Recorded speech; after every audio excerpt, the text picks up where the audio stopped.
Hello everyone, welcome back to Indian medical lecture. नया topic discuss करेंगे। Short topic है bacterial infection versus viral infection. Patient को आप कैसे आइडेंटिफाई करोगे? एक तरफ बैक्टीरियल इन्फेक्शन वाला पेशेंट है, एक तरफ वायरल इन्फेक्शन वाला पेशेंट है। तो आप कैसे समझ पाओगे कि किसको बैक्टीरियल इन्फेक्शन है, किसको वायरल इन्फेक्शन है? हालांकि डिपेंड करता है डायग्नोसिस के ऊपर, बट डायग्नोसिस में भी आपको पहले फिजिकली पेशेंट को आइडेंटिफाई करना पड़ेगा। उसी के बाद तो आप डायग्नोसिस प्रिस्क्राइब कर पाओगे कि पेशेंट को क्या टेस्ट करवाना है क्या नहीं, जिससे आप पता कर पाओ कि इन्फेक्शन एक्चुअल में कौन सा है। स्टार्ट करते हैं। पहली चीज है वीडियो मेडिकल स्टूडेंट के लिए, don't be take self medication, ठीक है। स्टार्ट करने से पहले इन्फेक्शन को समझ लेते। इन्फेक्शन होता क्या है? Infection is a entry and multiplication of harmful organism like bacteria or viruses inside the body which may be cause disease। संक्रमण वह स्थिति होती है जब हानिकारक सूक्ष्म जीव जैसे कि बैक्टीरिया या वायरस शरीर में प्रवेश कर जाते हैं और बढ़ने लगते हैं जिसे बीमारी हो सके। सिंपल बात है, इन्फेक्शन ऐसी कंडीशन में जिसमें बैक्टीरिया भी बॉडी में आएगा, वायरस भी आएगा, बट दोनों में आप कैसे पहचान करोगे समझिएगा। ये बैक्टीरियल इन्फेक्शन के बारे में है, ये वायरल इन्फेक्शन के बारे में। इसके बाद में हम सिम्टम्स को डिस्कस करेंगे। देखिएगा, bacterial infection are cause by bacteria which are single called living microorganism. They can survive on reproductive quickly and some type cause disease in human. यानी कि बैक्टीरियल संक्रमण बैक्टीरिया के कारण होता है। एक कोशिकीय जीव होता है, ये अपने आप जीवित रह सकते हैं, तेजी से बढ़ते हैं और कुछ बैक्टीरिया इंसानों में बीमारी पैदा करते हैं। कुछ हार्मफुल पैथोजेनिक बैक्टीरिया होते हैं, कुछ नॉन पैथोजेनिक बैक्टीरिया होते हैं, जैसे कि लैक्टोबैसिलस दूध में होता है जो कि पैथोजेनिक नहीं होता। अब वायरसेस की बात करूं, मतलब बैक्टीरिया गुड भी है और बैड भी है। Virus infection are caused by viruses which are smaller than bacteria and can't be survive or reproductive without entering living host cell like as a human cell। Viral infection simple बात है, virus के कारण होता है। Virus bacteria के छोटे छोटे होते, वायरस बैक्टीरिया से छोटे होते हैं और तब तक जीवित रहते हैं, मतलब लिविंग होस्ट में। तो उसे जीवित कोशिका की आवश्यकता होती है, लिविंग होस्ट में ही सरवाइव कर पाते हैं। अगर लिविंग होस्ट नहीं मिलेगा तो वो डेड हो जाएंगे। सिंपल डिफरेंट है दोनों में। आइए सिम्टम्स के बेसिस पे आप किसी पेशेंट को आइडेंटिफाई करोगे। तो फीवर, बुखार की बात करूं तो बैक्टीरियल इन्फेक्शन में ऑफन हाई एंड प्रसिस्टेंट, यानी कि अक्सर तेजी से और लंबे समय तक बुखार आता है। जब भी किसी पेशेंट को बुखार आया है, फीवर आया, आप पेशेंट को बिठा के पूछोगे भैया वो कैसा बुखार आता है, पेशेंट बोला को मुझे बहुत तेज बुखार आता है, 8-10 दिन हो गए, लंबे समय तक बुखार चलता है, तो ऐसे इन्फेक्शन बैक्टीरिया के कारण होते हैं। बात करूं वायरल की तो कैन बी माइल्ड और मॉडरेट, मामूली या मध्यम वर्गीय बुखार, मतलब बहुत ज्यादा हाइपर नहीं होंगे, थोड़े कम हो सकते हैं, या नॉर्मल हल्का फुल्का बुखार रह सकता है। लंबे समय तक वायरल फीवर नहीं चलता है, कुछ समय के लिए होता है जो वायरल फीवर ट्रीट हो जाता है। बट अगर बात करें बैक्टीरियल फीवर की, लंबे समय तक चल सकता है, हाई फीवर आता है। इस तरह से आप पेशेंट को फीवर से आइडेंटिफाई करोगे। नेक्स्ट, कफ, खांसी में कैसे अंतर करोगे? तो बैक्टीरियल इन्फेक्शन में भी प्रोड्यूस थिक म्यूकस, गाढ़ा बलगम बनता है। गीली खांसी जो होती है मेनली बैक्टीरिया के कारण ही होती है। जो बलगम बनता है, गाढ़ा म्यूकस निकलता है, वो बैक्टीरिया के कारण होता है। परंतु वायरल इन्फेक्शन में यूजुअली ड्राई और माइल्ड कफ, सूखी खांसी ज्यादातर होती है और माइल्ड होती है, मतलब कम खांसी होती है, खुड़कुड़ खुड़कुड़ खुड़कुड़ चलती रहती है, सूखी चलेगी, बलगम नहीं निकलेगा। आप पेशेंट को बिठा के आइडेंटिफाई कैसे करोगे? कफ के थ्रू भी कर सकते हो, किसी को कफिंग हो रही है, अगर बलगम है ज्यादा है तो वो फिर कैटेगरी आती है बैक्टीरियल इन्फेक्शन की, और कम है सूखी है तो वायरल की। नेक्स्ट, पेन, बैक्टीरिया दर्द की बात करेंगे तो बैक्टीरिया में जो होता है लोकलाइज पेन होता है, जैसे कि गला में, पेट में, सिर में।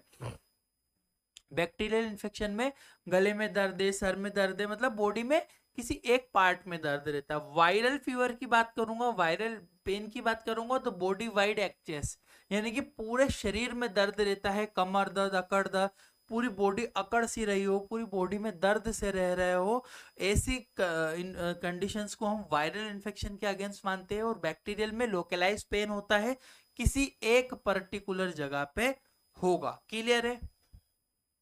ये कुछ सिम्टोमेटिक के आधार पर आप आइडेंटिफाई कर रहे हो। थकावट बेसिकली बात करूं, सम टाइम प्रेजेंट, कभी कभी होती है। कॉमन एंड ऑफन सीवियर, आमतौर पर ज्यादा होती है। मतलब जो थकावट रहती है वायरल फीवर में, बॉडी बहुत ज्यादा थकी हुई महसूस करती है। पूरी बॉडी लोकलाइज नहीं होती, पूरी बॉडी थकी हुई महसूस करती है, पूरी बॉडी में दर्द रहता है पेशेंट को, तो वायरल कैटेगरी है। बैक्टीरियल कैटेगरी की बात करूं तो किसी एक जगह पर दर्द होता है और थकावट बेसिकली थोड़ी सी वो उसमें प्रेजेंट होती है कभी कभी। ड्यूरेशन, भैया बैक्टीरियल इन्फेक्शन कितने लंबे समय तक चल सकता है? तो may not be resolve without treatment. Bacterial infection की अगर मैं आपसे बात करूंगा तो वो बैक्टीरियल इन्फेक्शन बिना दवाइयों के ठीक नहीं हो सकता है। एंटीबायोटिक्स वगैरह यूज करना पड़ेगी या फिर उसकी इम्यूनिटी बहुत ज्यादा हाई हो। तो मे भी जैसे कि टाइफॉइड हो गया, पहले के जमानों में क्या था, एंटीबायोटिक्स नहीं थी, ट्रीटमेंट नहीं था, तो टाइफॉइड से बहुत ज्यादा लोगों की डेथ होती थी। जो जानवरों के पास रहते थे उन्हें टाइफॉइड ज्यादा होता था, टाइफॉइड से डेथ होती थी। और भी बहुत सारे इन्फेक्शन है जिनकी वजह से पेशेंट की डेथ हुआ करती थी बैक्टीरियल इन्फेक्शन, क्योंकि ऑटोमेटिकली वो बॉडी में नहीं होता था ठीक। पर मैं बात करूं वायरल की, तो रिजोल्व इन 5 to 7 डेज, अक्सर अपने आप ठीक हो जाता है। वायरल फीवर हुआ, भैया वायरल फीवर रह रहा है तो अपने आप थोड़ा बहुत आएगा, हम दवाई नहीं भी लेंगे तो भी ठीक हो जाएगा, इसमें एंटीबायोटिक कोई रोल नहीं है, काम नहीं करेगी। और अक्सर वायरल इन्फेक्शन में सिम्टोमेटिक ट्रीटमेंट होता है, ना कि वायरल का ट्रीटमेंट। सिम्टोमेटिक ट्रीटमेंट, बुखार आ रही भैया, सर दर्द है, उसमें आपको आइडेंटिफाई, पेशेंट को पहले सिम्टम्स के बेसिस पे आपने पेशेंट को आइडेंटिफाई कर लिया। बट अगर उसमें पेशेंट को आइडेंटिफाई हुआ कि वायरल इन्फेक्शन है, तो क्या हो रहा है, बुखार आ रही है तो पैरासिटामोल हम प्रिस्क्राइब करेंगे, सूखी खांसी है तो फिर उसके ड्राई कफ सिरप वगैरह, ड्राई कफ मेडिसिन यूज करेंगे। ऐसी कंडीशन में केवल सिम्टोमेटिक ट्रीटमेंट किया जाता है, ये चीज आप माइंड में रखिएगा। वायरल इन्फेक्शन में, बैक्टीरियल में प्रॉपर एंटीबायोटिक ट्रीटमेंट किया जाता है। क्लियर है? ड्यूरेशन का ध्यान रखिएगा। आइए डायग्नोसिस को समझ लो, आप कैसे समझोगे देखिएगा। Bacterial infection are usually diagnose using blood, urine, culture test. Viral infection are diagnose using PCR antigen, antibiotic, antibody sensitivity test, या एंटीबॉडी टेस्ट के थ्रू। क्या बोल रहा है कि बैक्टीरियल संक्रमण का पहचान आमतौर पर ब्लड कल्चर से कर सकते हो, यूरिन कल्चर से कर सकते हो, ब्लड टेस्ट कर सकते हो। वायरल इन्फेक्शन में आपको पीसीआर, एलाइजा, रिया, इस टाइप के टेस्ट, एंटीजन, एंटीबॉडी टेस्ट आपको परफॉर्म करने पड़ते हैं, जिससे आप वायरल के जो इन्फेक्शन को एग्जैक्ट को समझ पाते हो। बट बात करते हैं कुछ टेस्ट के बारे में। CBC test, complete blood count होता है। अगर बैक्टीरियल इन्फेक्शन है तो न्यूट्रोफिल आपको ज्यादा देखने को मिलेगी। डायग्नोसिस आप बहुत अच्छे से समझ लीजिएगा, आप रिपोर्ट देखकर भी पेशेंट को वायरल बैक्टीरिया में डिफरेंट कर पाओगे। अगर सीबीसी टेस्ट में न्यूट्रोफिल ज्यादा आई है तो बैक्टीरियल इन्फेक्शन है। अगर लिम्फोसाइट्स ज्यादा आ रही है पेशेंट को तो वायरल इन्फेक्शन पेशेंट को हो सकता है। नेक्स्ट, सीआरपी, सी रिएक्टेड प्रोटीन टेस्ट होता है। बैक्टीरिया में जो होता है बेसिकली हाईली इंक्रीज होता है, बहुत ज्यादा बड़ा हुआ आता है। अगर वायरल इन्फेक्शन है तो इंक्रीज बट लो, मतलब बढ़ेगा पर थोड़ा कम मात्रा में रहेगा, वो बहुत ज्यादा हाई एकदम नहीं आ सकता। अगर पेशेंट का सीआरपी हुआ है, अगर बहुत ज्यादा हाई पर आ रहा है, बहुत ज्यादा हाई आ रहा है सीआरपी लेवल, तो उसे डेफिनेटली बैक्टीरियल इन्फेक्शन हुआ है। कल्चर टेस्ट, बैक्टीरिया में तो सीन ग्रोथ, बैक्टीरिया के लिए तो कल्चर करते ही, पर वायरस में नॉट एप्लीकेबल, वायरस में कोई कल्चर की प्रोसेस नहीं है, बैक्टीरियल कल्चर मीडिया इस्तेमाल होता ही नहीं है उसमें, ठीक है। अगर करना है तो फिर वो वायरल कल्चर प्रोसेस होती है। वायरल कल्चर के प्रोसेस लिविंग सेल ऑर्गेनिज्म, हीला सेल आती है मार्केट में, बट वो बेसिकली हम परफॉर्म नहीं करते। हमको सबको पता है बैक्टीरिया के लिए कल्चर हम करते हैं, ज्यादातर किया जाता है, बट वायरस के लिए कल्चर ज्यादा नहीं करते, वो रिसर्च पर्पस के लिए यूज करेंगे। पीसीआर या एलाइजा टेस्ट होता है, बैक्टीरिया में नहीं होता है, वायरल के लिए स्पेशली हम लोग यूज करते हैं रिया, एलाइजा वगैरह टेस्ट। क्लियर है?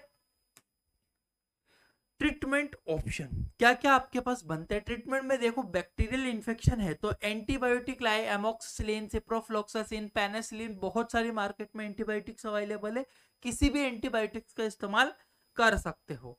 बात करें रेस्ट की सलाह दी जाती है, फ्लूइड एंड डाइट कंट्रोल यानी कि आराम करना, उच्च भोजन करने की सलाह दी जाती है पेशेंट को, और सीवियर इन्फेक्शन होने पर may be need hospitalisation.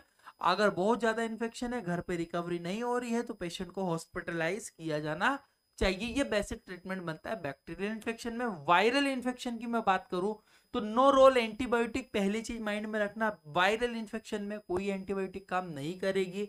Antiviral drug only for specific infection like herpes, HIV और इन्फ्लुएंजा। एंटीवायरल मेडिसिन होती है जो कि कुछ स्पेशल कंडीशन में ही यूज करते हैं, जैसे एचआईवी हो गया, इन्फ्लुएंजा हुआ। इसके अलावा कोरोना वायरस हुआ, कोविड वायरस जो आया था, उसमें भी हमने एंटीवायरल मेडिसिन का इस्तेमाल किया था। Mainly symptomatic treatment, fever control, hydration, rest, ज्यादातर लक्षणों के आधार पर ही इलाज हम करेंगे इन्फेक्शन में। वायरल इन्फेक्शन में इतनी सी चीज आप ध्यान रखिएगा, बैक्टीरियल इन्फेक्शन में बेसिक एंटीबायोटिक यूज करेंगे, वायरल इन्फेक्शन में एंटीबायोटिक्स का कोई रोल नहीं है। यूज करोगे फिर भी उसको बहुत ज्यादा कंडीशन खराब होती जाएगी, बैक्टीरियल वायरल इन्फेक्शन में एंटीबायोटिक इस्तेमाल नहीं होगी। ये एक छोटा सा टॉपिक लिया था मैंने, एक मेरे माइंड में आया था कि मैं वायरल इन्फेक्शन बैक्टीरियल इन्फेक्शन में डिफरेंट कर पाऊँ।